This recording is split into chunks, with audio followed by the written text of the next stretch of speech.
Imagine walking into class on Monday morning, anxiously waiting to know your result on the most recent exam.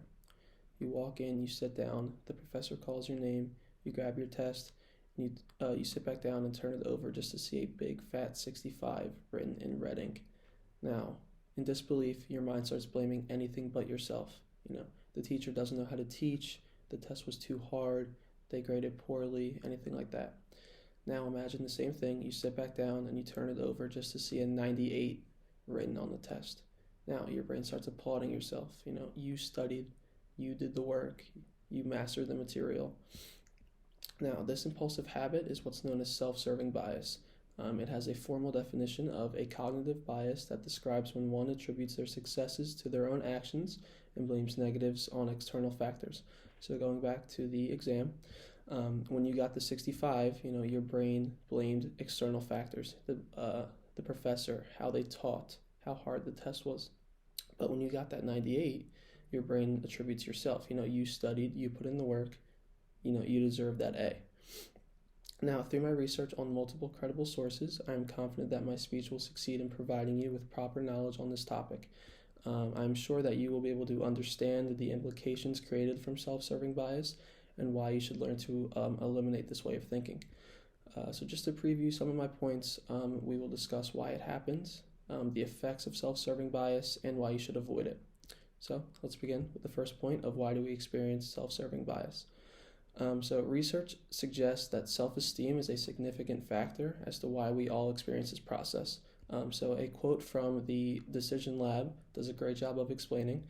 It states, by attributing our successes to our own characteristics and our failures to external circumstances, we spare ourselves of any real opportunity for criticism. So this bias, it preserves our self-esteem by changing our perception on, what happens.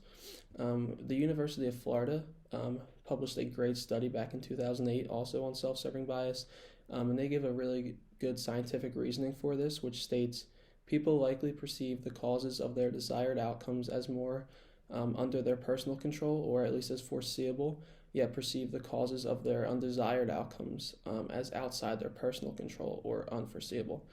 So if someone knew a bad outcome was soon to happen, they would try to prevent it. They would do anything possible, but we can't. So when something bad does happen, our mind tries to compensate.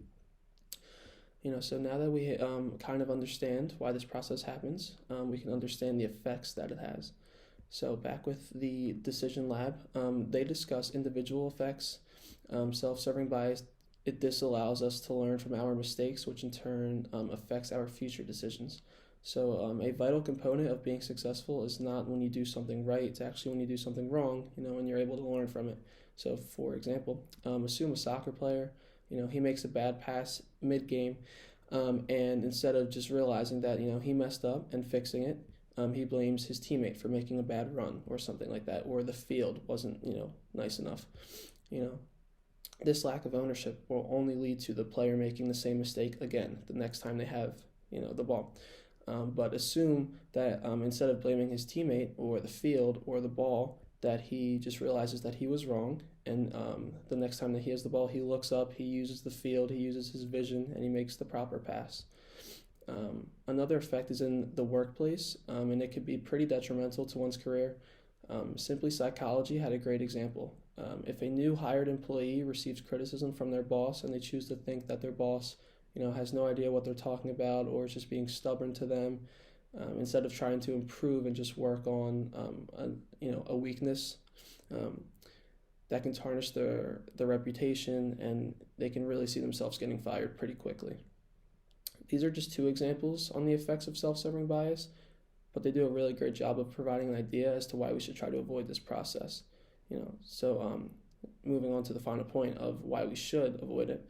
So aside from the effects discussed, which were individual and in the workplace with the soccer example and, just starting a new job, research has shown that self-serving bias can take a very heavy toll on someone mentally. And continuing with a quote from Simply Psychology, a person with depression might also expect more negative outcomes, and so when those do occur, they take responsibility for them. So this process can be very serious to a person's mental state. And it is one of the reasons that it needs to be taken, much more seriously.